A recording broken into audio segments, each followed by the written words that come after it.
Hey everybody, this is Russell Korets, pastor here from the Great Northwest.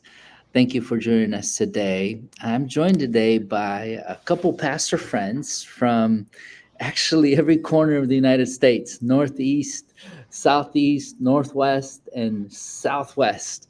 Pastors that have a Slavic background, an ethnic background, but are currently leading churches with two expressions: an expression reaching the Slavic community, but also then a church or a service in English, fully in English. And reason why we wanted to connect is nationally, we are now connected to over 97 churches or 97 Slavics who have planted either English churches or English services as part of their churches. And from time to time, we come together, we learn from one another, we ask each other questions. And there's many more churches that are looking to do that as well. And so we have this relationship, even though we come from very different denominational backgrounds, and even the pastors here in this video, we come from different denominational backgrounds. And today we just want to hear some of their stories, what God is doing in their parts of the nation. Before we hear their stories, I just wanted to highlight, as I mentioned, we're connected to 97 churches, Slavs who planted community churches or English services. And this October, we're coming together. So we have this organization called Church Momentum Collaborative, where we come together once in a while and really just share resources, ideas, experiences. And this October 3rd and 4th, we're coming together in the Great Northwest in Kirkland, Washington, just to be together and hear each other's stories. And we have a lot of the pastors you'll hear from today, but also many others, including Larry Osborne, coming to be with us. And the whole conference is happening Thursday and Friday, full day, Thursday, Friday, October 3rd and 4th in the Seattle area. And we'd love to invite you to just be in the same room with all these guys and learn from each other, hear each other's stories, and hear what God is doing across the nation. But wanted to introduce you to some of our friends. I'm going to start with Pastor Peter from Sacramento. Pastor Peter, tell us a little bit about who you are and in your church. Sure. Hey, everybody. My name is Peter Kondrashov. I'm a pastor here at Bright Church in West Sacramento and pastor of the English service. And we launched an English service 9 years ago this June. So it's been a little bit. And it's been a long journey. And 2 years ago, quit my job full time, and I had the privilege of being able to come on full time here at Bright Church. And so my primary focus is the English service. Also work with our Slavic service as well, and the entire pastoral team. But yeah, the main focus is the English service, and just trying to be faithful where God has us right now. So I don't know if there's anything else, brother. Yeah. So I know I follow online a little bit. Bright Church is one of the largest, if not the largest, Baptist church in the nation. And I noticed you guys moved your English service even to a new facility. And kind of tell me a little bit about your service times and what are you guys doing with that? Yeah. So this is a very recent change. Before we had our Russian service at 10 a.m. and then we had our English service at 1 p.m. and they were kind of in the same facility, and the main facility seats 1,100, 1,200 people.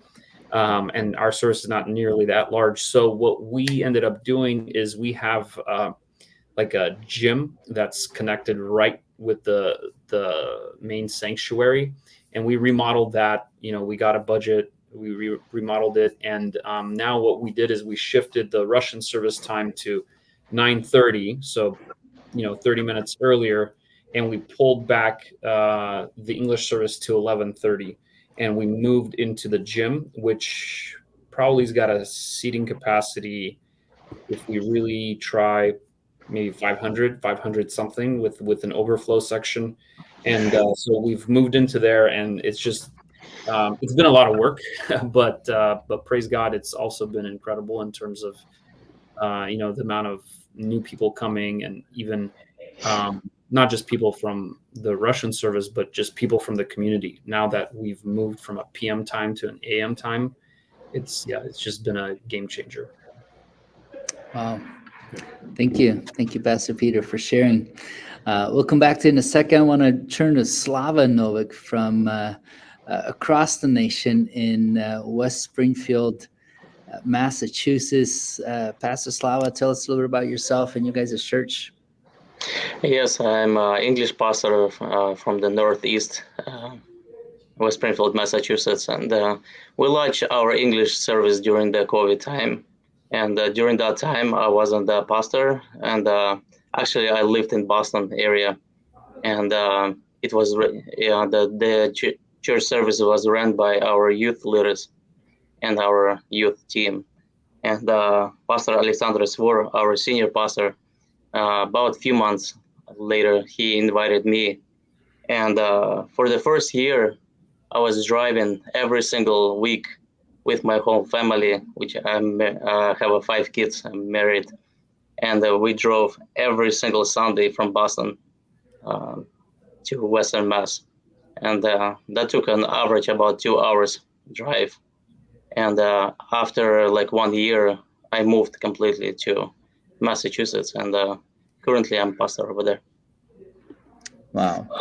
So tell me a little bit about kind of the dynamics.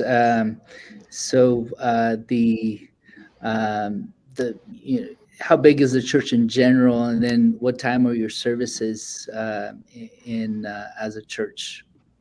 Our church in general, like 600 members, and our English service about, I would say like about 200 visitors right now. And we have English service at 12 p.m. and the Russian service at 9:30 p.m. Awesome. And in terms of the team, does the same team serve both services, or do you have separate teams? We do have a separate team, yeah, for the English service, and in majority there are youth leaders. But as I'm a little bit older, of course, I attracted a little bit older people as well on our team. So right now we have a like mixed team, but still a little bit more probably on the younger side. Awesome.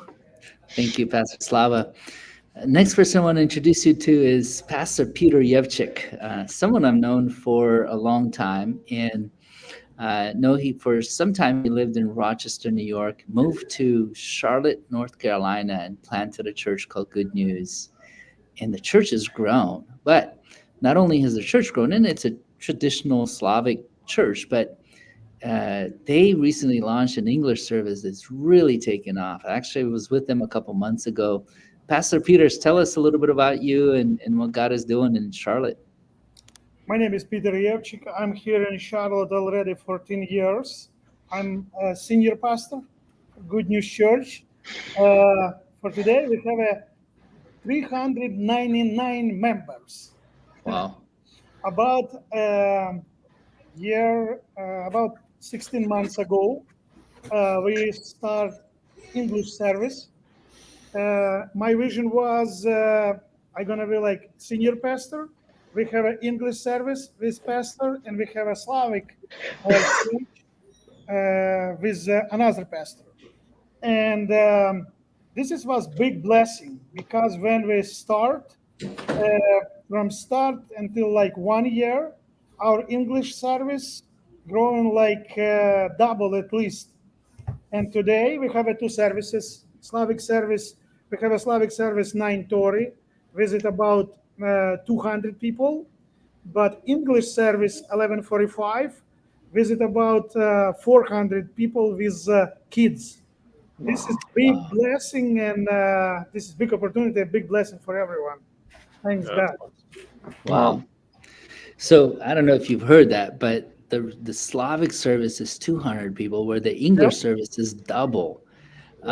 Did the Slavic people feel a little bit offended, or are they happy, or you know, that's a hard I'm decision. not sure why it happened like this. I'm not sure, but when we start English service, a lot of people from American churches, not American, but some American too, but Slavic people who visit English churches, American churches, they start visit our church because they found out this totally same like American church, because like 100% everything in our service English.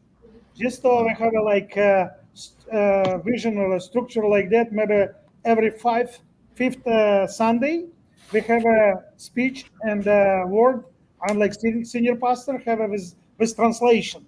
Everything else 100% English. It's why people in Charlotte really like it. And American people start visit our church, and some of them already members. Some of them, like one of them, 2 weeks ago, baptized in our church. This is really something really big in Charlotte here. Wow. Pastor Peter, that's very bold of a senior pastor. Incredible. And so honored to be with you on this conversation. Most of the guys, Slava, Igor, and Peter, they're not senior pastors at the church. You're the only one here as a senior pastor, but Ooh, just to hear from you as a senior pastor and your boldness to do this, it's incredible. And last but not least, want to hear a little bit from Pastor Igor here in the Northwest with us, actually minutes from us, but man, incredible church. Pastor Igor, tell us a little bit about what God is doing with you guys. Yeah. So our church, we were planted in 1994, Slavic background, and here in Everett, Washington, now moved to Mukilteo, Washington in 2006. Fairly close to Seattle, 40 minutes outside of Seattle. And then we started an English service in 2016 in the evening, more of a youth service, but in English. And there were several reasons that, we can get into why God led us that way, or we can not get into that. But in 2016 is when we started our English service. And then in about 2020, we moved our English service to the mornings. And so right now we have a 9 a.m. Russian service, 10:45 a.m. Russian service, and a 12:30 p.m. English service. Our church is around a little over 800 members, and at the English service, a little over 200 reps is the English service. And so we've seen some incredible things. There's when we open the door out for the community, that came with its own challenges, but now people from the community have come in. They've started to now intermarry even, and so now we even have kids that are from parents who have different backgrounds and come from different cultures, but serving the same Lord, striving for unity and calling that God has for us. Wow, that's incredible. That's incredible. Thank you, Igor, for sharing as well. Well, I wanted to ask just a couple questions and give you guys freedom to see whoever wants to answer this question first. So, a lot of churches, the way they approach the English language, whether they have a Slavic background, Hispanic, or Korean, they start with just translation, where they offer translation during the service. So they'll do some songs, some English songs, some Russian songs, or Ukrainian songs, and then during the sermon they'll just translate from the stage. Why do you think that wasn't enough for you guys, for your church, to the point where you actually went and started a second service? Well, what's the reason behind that? I can go. I mean, for us, it was the Great Commission, the calling to where we are in the city in which we live, and trying to reach out to our neighbors. Now, it's one thing to come to a church where you visit and maybe you have translation, but when you come to a church and you call it your home church, the hope is that you would also be able to participate. You would also be able to hear the word proclaimed in your own language. And so that was really the driving force for us. It was some of it was retaining our own young adults, and then the second portion of that, though, was, well, we're called to our community as well. And so this is that was our driving force for creating the second service rather than just translation. Thank you. Anyone else want to kind of speak into that? Yeah, for us, it was the same thing to reach out our local community, and as well, different style of worship, because the Russian community, they have some ways their own style, and mostly like Russian songs, and with some English as well. But that's not enough to reach out local community, and as well, like some Russian people, they were getting intermarrying with the American people, and they were leaving our church. And when we started English service, lots of them came back. And yeah. Yeah, I would completely agree with everything the brothers are saying. And, absolutely, it's the Great Commission, and just we're surrounded, by non-Russian speakers. And it always felt a little weird, like, you're evangelizing them. Okay, but go to this church, instead of saying, come with me, right? And I think that was a big part of that as well, like giving our people a place where they come to worship and they bring others with them. And I think another piece that I've noticed is just, the younger generation, they can feel like, they can see that, hey, God commands us to reach other people, and we're not doing that, or at least we're not just being intentional about that. And so they choose to go somewhere where they can do that, because they want to live out their faith in this world. So I think that was another part of this whole equation. Yeah, awesome. I love that. I think that speaks to maturity of you guys, where Great Commission is like your first and foremost reason. I would just say, even practically, someone who understands both languages, sometimes listening to translation gets really, really difficult over time, because you understand both, and you start to listen where the translation was wrong instead of the content, and that, I would have translated that way.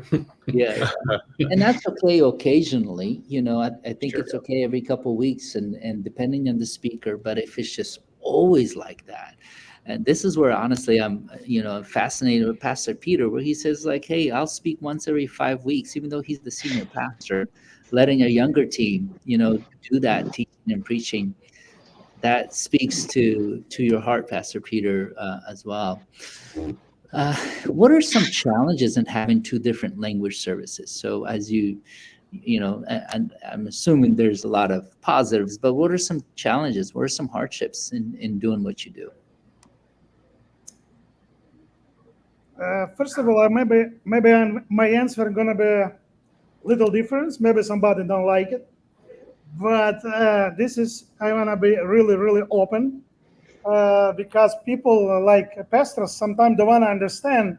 New generation, they really don't understand what's going on if they speak Russian or Ukrainian.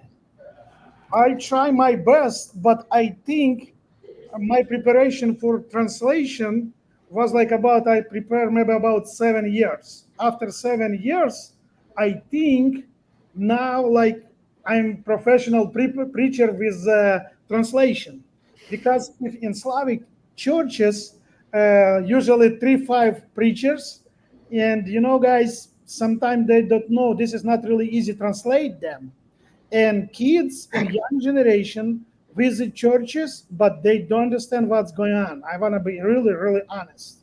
And also, when another reason why we why we open English service, because we feel it when American churches visit our church, they found it. This is like real, original, conservative American church about 20, 30 years ago. It's why American people, they like it, our Slavic church. And this is big blessing. And I don't know. Oh, awesome. Thank you for sharing that. Anybody else want to speak into maybe some challenges of two services? I know, some of the churches that are considering starting an English service, they're afraid of maybe a split between families? You know, you no longer see one another. Do you see that? Do you see that now families are not seeing one another, or are they able to see each other between services? Is that a real concern um, for your people? Yeah. It definitely was for us just to talk to, especially that question came up is the splitting of the church, and that was doing it in the beginning. That's one huge issue that people raise is, oh, you're breaking it up, you're breaking up to different services. One thing is that if your church is already at multiple services, but in Russian, I mean, you already have some of those things, and you already see how the dynamics work. But I would argue towards the fact that you're actually maintaining some unity within families when you're creating an English service, because you're creating a place for the next generation. And maybe your kids will still be fine with the Russian service, but their kids and the next generation, I mean, somewhere along that path, they're really going to have some trouble understanding what's going on in the service and understanding the word of God. By creating an English service, you're actually keeping the family in the same church, serving in the same way. We try to have events for our church that have translation. Sometimes we have our baptism services. It's one service for the whole church, so all three services we pack into the building and a lot of different corners of the building and try to make it work. So we have those events to try to keep that unity. But that argument of, oh, you're breaking up families, I would argue by creating an English service, you're creating a place for the next generation, and you're actually helping to keep some of that family unity intact. Wow. See, I like that, because sometimes people think when you're starting an English service, you're actually causing a division, where ultimately you're creating unity, not division. Is because you're keeping everybody together under same maybe elders and in family structures. That's awesome. Anyone else want to speak into any challenges? I Yeah. mean, for example, your worship teams, are they the same teams, separate teams, worship times? I mean, there's probably some friction there. Yeah, I can speak a bit. I think a big challenge is just the cultural differences, right? Because they exist, right? There's people that grew up in the former Soviet Union and they're used to things one way, and then there's kids that are growing up here in America and that's all they've known, and they just two completely different mindsets. And as as the pastor of English service, I feel like I'm between these two worlds. And it's so it's I think it's something naturally that occurs with any sort of immigration, kind of the process of assimilation. Um, but there I think there's from the older generation there's a sense of loss, uh, you know, where they feel like they're losing some of their culture, and I think there's some grief over that, and so there's definitely some tension that needs to be just handled with a lot of God's wisdom. A lot of the times you're just praying and just asking God for wisdom on how to navigate all this. Yeah. Thank you, Pastor Peter. And next question I want to ask is, as if a church is thinking about launching an English service, what are some teams that you have to absolutely establish? So, maybe let's say you want to do this in half a year or a year from now. What are the teams you'd be working on establishing today to be able to make the English service work? Yeah, I would start the childcare. I mean, the Russian people, they do have like in some ways like a Sunday school, but the childcare is a little bit different. And we had to do like a check-in system because Russian churches, they kind of like, we know everybody, why you have to do that. But when you bring American people, first thing they want to make sure everything is secured. So we did the childcare with a check-in system. The next thing I would say it's a greeting team or a welcome team next to the door and right like and inside of the church as well, and the welcome center, so that if people have any questions, they would come over there and they would find their answer. Yeah, I think that's important to notice. Anyone else want to speak into some of the teams that you would begin to work at now if you were to launch a church, an English service 6 months from now? I think, yeah, it's gonna be same like brothers speak before. Number one, this is ushers. Number two, childcare. Number three, speakers, special, right speakers, Mm, and worship teams. Yeah. wow. It's incredible that you mentioned the right speakers. That's Yeah, significant, Pastor Peter. I think that's, I mean, honestly, really speaking from maturity to hear that. you What know, are some things that you think on the English service? What are some qualifications you're looking for in terms of speakers? uh, about right speakers, Charlotte have about 700 churches, maybe 800. And we have a really good churches here, and really good speakers here. It's why people, when they come in good news church, they want to hear good message, right message. Good and right, this is means, I think this understandable. This is Mhm. message, topic with not just a story, not just some teaching about something, but message about today's life, what Mhm. people need now, for kids, for what happened around the world, what happened in United States. People need want to hear nice, good, and prepared message, and also worship. This is really important. Number one, if any church want to open English service, but if you don't have a right worship team and speakers, please not start. This is really important. And you know what's unique? Because I've been to many of your churches, you have different styles of approach to sermon styles. Some are more expository, others are more topical, and even worship songs. You know, some are going to do different styles of songs. But so I think the point that Peter is making is not so much you have to choose one style, it's just in terms of excellence, right? Excellence is on the prep level, excellence in terms of just Yeah. how we serve the Lord. And it's just not last minute kind of scheduling, but excellence in that approach. Yeah.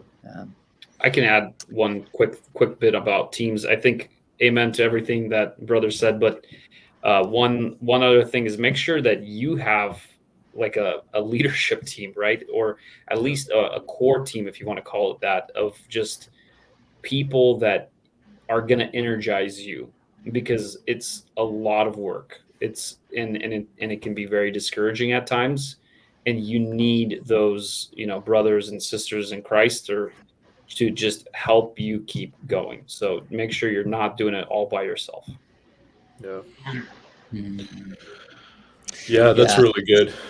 The core team there, at that aspect of it, creating a team that will, especially if you're saying start in the next 6 months, a team that's going to focus on the English service Mhm. as part of the church, absolutely crucial. And you want a team that's creating excellence in the worship service, but then also creating those connection points that once people are coming to the worship service, okay, do I have something like a life group or a men's Bible study, women's Bible study, whatever it is? Do I have something where I can connect to the church as well? And the core team should be able to help you with that. Mm. Guys, this is so rich. Let me ask you, in your churches, how many people would attend both services, even from elders or leaders? Or is there a couple people that regularly attend both services, or is that not very many or none at all? Well, There's, speaking, there's go ahead. Go ahead. uh, Speaking from just based on us, we have our pastors who, there's around 3 or 4 that will attend. So we have 3 services. 2 of us will attend all 3. 3 or 4 will attend 2. And well, all of us attend 2, and some of them either attend the 2 Russian ones. But between English and Russian, it's about 3 or 4. And then people wise, we only see really crossover if there is like a missions presentation, where somebody has to stay, or if kids choir is singing at both services, right? So it's like rare exceptions, but not consistently. We don't really see Yeah. consistently people crossing over from Sunday to Sunday.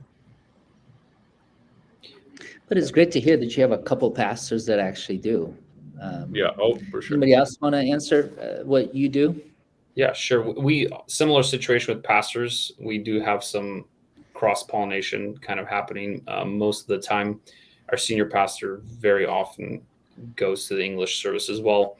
But then also, I noticed we have like a group of people in the youth, high school, college, that they'll go to both.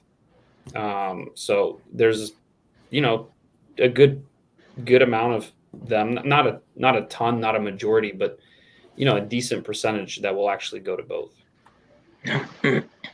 Yeah, we I have think what's about like our senior pastor and associate pastor, they come to both services.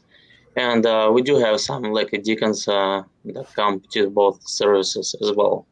But as for the people, like sometimes, like if the morning is more convenient to them, they come to the morning service. Sometimes like afternoon, like so it depends. But mostly they come to one service. Mm. Yeah, and I think it's something that, especially initially, what you could do is encourage you people to attend one service and serve one service. And so, for example, you can tell some parents to say, hey, you can attend the Slavic service, but during the English service, serve in our nursery. We need Yeah. your help initially until we can establish those teams for us. Pastor Peter, are you in both of your services then, even if you're not speaking? Yes, all the time. In my situation, little bit different case.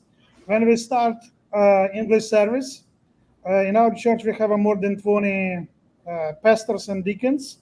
I was asked them until 3 years from time when we start English service. I invite everybody visit every Sunday, both services. Wow. Somebody make it, somebody don't make it, but for me at least, this is mandatory, because I know before I start English service, I had conversation with a lot of brothers around the United States, and some of them did big mistake. They just open English service, visit them in a grand opening day, and all set. And after that, church feel it like разделение. This is not good. In Split, my yeah. case, Yeah. yes, split. In my case, all the time I ask brothers, please visit somebody. For somebody, this is hard because they don't understand English, but they still visit, support, because before service we have a pray, we bless them, support them, and if we just visit, maybe we don't understand, but if we visit, if people see church, see this, everybody, all pastors and deacons together, this is big blessing. This is big support. Wow, Yeah. that's incredible. That's That's incredible. awesome. Brothers, last question, would be, what are some mistakes you think you made in the process of going to two services?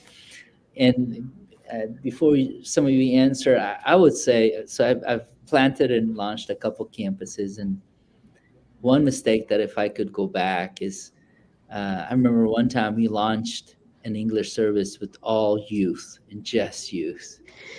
And man, if I can turn back time, that was hard. That was one of the hardest things I've ever done. If you're gonna start an English service with just youth, like please don't, please don't.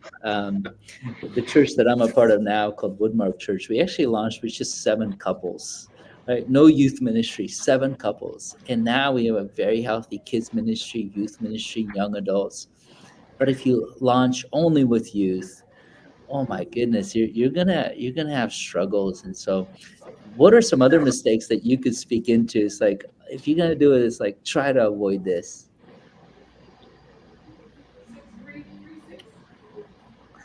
I can go. There's a lot to choose from, but I will say one of the biggest things is expectation versus reality, in the sense of, you obviously, if you're thinking of planting or starting an English service, you want to go quick, you want to go fast, you want to go hard, and this is something that requires a lot of patience. This is a lot different than just a church plant starting from scratch with, people who are ready for your vision and your mission, and you're new, and you can just preach that, talk that, and keep people going. This is much different, because what you're trying to do is almost like change and shift the mindset and even some of the church culture, what people are used to. And so there's a lot of battles that you're going to have to face when you're trying to do an English service within a Slavic context, or any context. Can I just Yeah. pause it for a second? Because I talk to a lot of church planners or young people. They're like, well, should I plant or should I start an English service? And I would say, honestly, you have to pick your battles. If you're going to plant, you can go faster, but you're going to be in the movie theater, right? Yeah, You're going to miss out on the kids and the benefits that the local church already has. But if you start an English service, yeah, you're going to have to go slower. You're going to have to work through some things. And eventually, with time, whether you plant and do a movie theater or you go, maybe you'll get to the place where you want to be at the same time, but it's just going to be different routes. And so that's such an important thing that you just shared. Thank you, Igor. Anything else? From us, I mean, that there's other things I could go into, but I think if the brothers want to share something else, and I can listen as well. So I'd say for us, I wish we would start like a service time. For me, it's a little bit the issue, because it's at 12 p.m. and it's like noon time. So like I had opportunity like at 11:30. We missed that opportunity. So at least like 11:30, it would be, I feel like so much better with the time. And another issue is like in the same way like you said, the brass. We started with our youth people, so we had like a youth Instagram, youth Facebook accounts, and I kind of like it merged together with the English service. And now I have a hard time to separate that, because youth people, they just they're saying they have a history with that account. So that's my challenge right now. Yeah, I would say this on the service times. If you're going to start a second service, both service times have to be a little bit uncomfortable for it to work.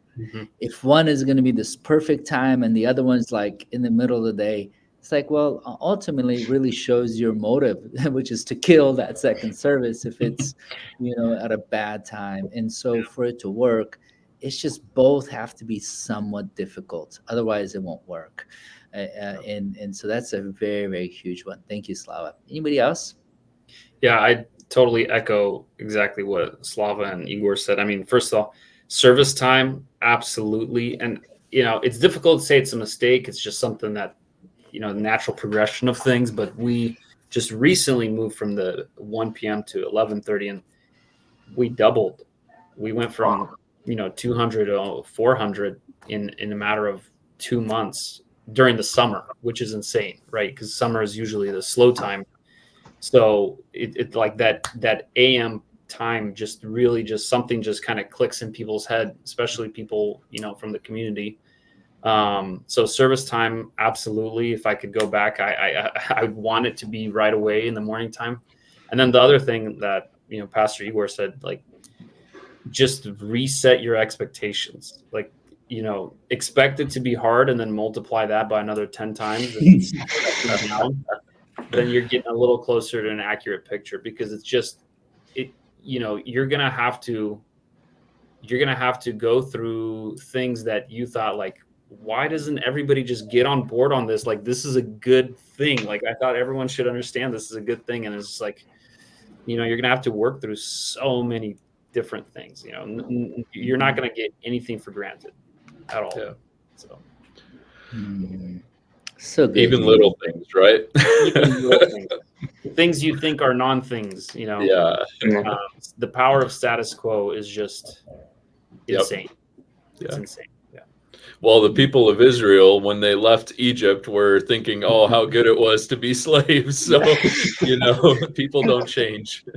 Best analogy right there. Yeah.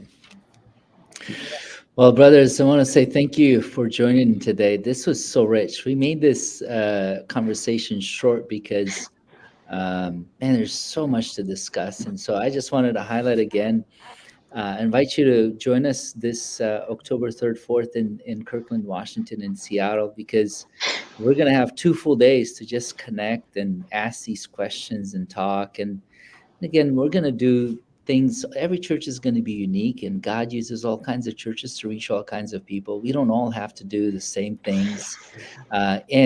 But there are other churches that are trying to do things similarly to your style, and you can meet them and connect with them. And so would love for you to join us in Kirkland.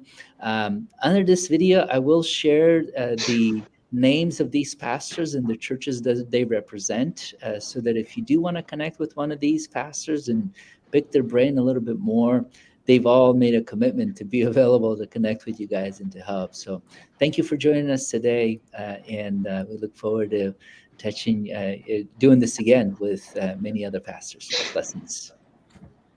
Take care, everyone. Yes. Bye.